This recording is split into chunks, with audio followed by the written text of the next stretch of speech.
বিসমিল্লাহির রহমানির রহিম। আসসালামু আলাইকুম। আশা করি সবাই ভালো রয়েছেন। তো ভিউয়ার্স, আপনারা জানেন যে আমি আসলে নিয়মিত ভাতা ও উপবৃত্তি বিষয়ক আপডেট দিয়ে থাকি।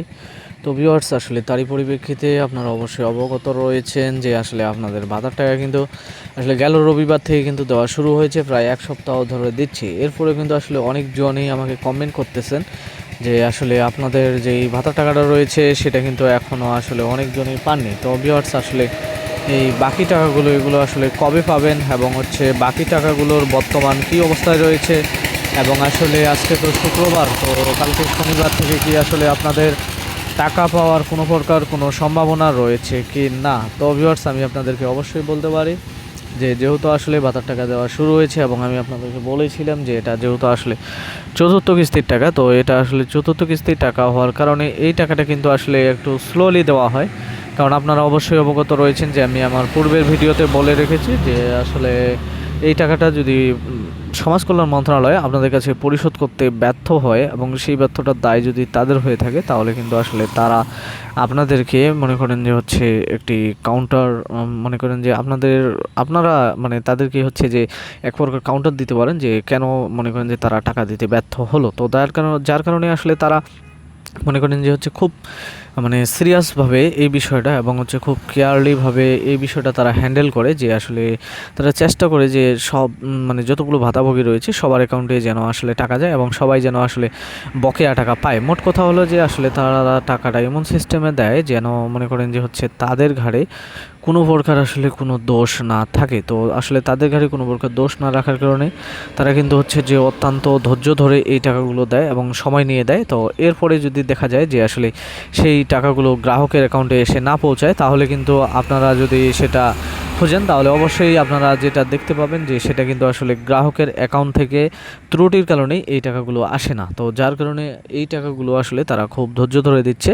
তো এই সকল টাকাগুলো ধৈর্য ধরে দেওয়ার কারণেই এবং তারা মনে করেন যে আপনারা বিশেষ করে যারা ভাতাভোগী রয়েছেন, তো তারা কিন্তু আসলে মনে করেন যে একটু অল্পতেই কিন্তু আসলে মানে হাল ছেড়ে দেন যে আসলে বয়স্ক ভাতা দিচ্ছে কিন্তু প্রতিবন্ধী ভাতা দিচ্ছে না। তো এর আগে যেটা দেখছিলেন যে আগে হয়তো বয়স্ক ভাতাগুলো দিয়ে শেষ করলো, এরপরে হয়তো প্রতিবন্ধী ভাতাগুলো দিচ্ছিল। কিন্তু এবার আসলে যে সিস্টেমটা করেছে যে এবার কিন্তু যে আসলে সমন্বয় করে দিচ্ছে। সমন্বয় করে বলতে দেখা যাচ্ছে যে একদিন হয়তো বয়স্ক ভাতা বেশি দিল, সেদিন প্রতিবন্ধী ভাতা একটু কম দিল, হয়তো বা সেদিন মনে করেন যে বিধবা ভাতা দিল, সেদিন কিন্তু তার সাথে কয়েকটা হয়তো মনে করেন যে বয়স্ক ভাতা দিল। বয়স্ক ভাতার সাথে হয়তো দেখা গেলো যে মনে করেন যে আপনার অনগ্রসর গোষ্ঠীর যে সকল ভাতাগুলো রয়েছে সেই সকল ভাতাগুলো দিল। তো এরকম সিস্টেমে দিতে গিয়ে আসলে মনে করেন যে যেহেতু মনে করেন যে ইএফটির সংখ্যা আপনার বা আইবিএস থেকে যেটা ইএফটি ট্রান্সফার করা হয় সেটার সংখ্যা থাকে আপনার 20 লাখ। তো এবার কিন্তু আসলে 20 লাখের থেকেও কম সংখ্যার কিন্তু আপনাদের কাছে ইএফটি ট্রান্সফার করা হচ্ছে। তো যেহেতু কম সংখ্যার ইএফটি ট্রান্সফার করা হচ্ছে এজন্যই যে আসলে যেন সার্ভারের কোনো হ্যাসেল বা মেসেজের কোনো হ্যাসেলের কারণে বা অন্যান্য কোনো কারিগরি ত্রুটির কারণে যেন গ্রাহকের অ্যাকাউন্ট থেকে টাকাটা বাউন্স ব্যাক কম হয়। তো যেহেতু মনে করেন যে বাউন্স ব্যাক কম হয়, এবং আমি কিন্তু এখানে সর্বপ্রথম একটা কথা বলবো যে শনিবারের কথা এই জন্যই বলেছি, আপনারা অবশ্যই হয়তো বা অবগত রয়েছেন বা জানেন না যে আসলে যেহেতু মনে করেন যে মনে করেন সামনে কোরবানির ঈদ রয়েছে, তো এবং সরকারি ছুটিতে যাচ্ছে সমস্ত সচিবালয় থেকে শুরু করে সমস্ত অফিস। তো যার কারণে আসলে শনিবারে কিন্তু যে বেশ কিছু মনে করেন যে আপনার আদালত থেকে শুরু করে ব্যাংক পর্যন্ত অনেক প্রতিষ্ঠান কিন্তু খোলা রয়েছে। তো যেহেতু শনিবারে প্রতিষ্ঠানগুলো খোলা রয়েছে, তো এই সকল খোলা থাকার কারণে যেহেতু মনে করেন যে সিভিল অর্থাৎ মানে যেগুলো মানে জরুরি বিভাগ, সেই জরুরি বিভাগের সাথে কিন্তু যে ব্যাংকিং কিন্তু আসলে একটি জরুরি বিভাগের মধ্যে পড়ে, আবার অনেক সময় দেখা যায় যে এটা সেরকম জরুরি নয়। তো যার কারণে কিন্তু আসলে ব্যাংকটা এবার কিন্তু যেহেতু কোরবানির ঈদের সময় মনে করেন যে মানুষের অনেক প্রকার টাকার প্রয়োজন হয়।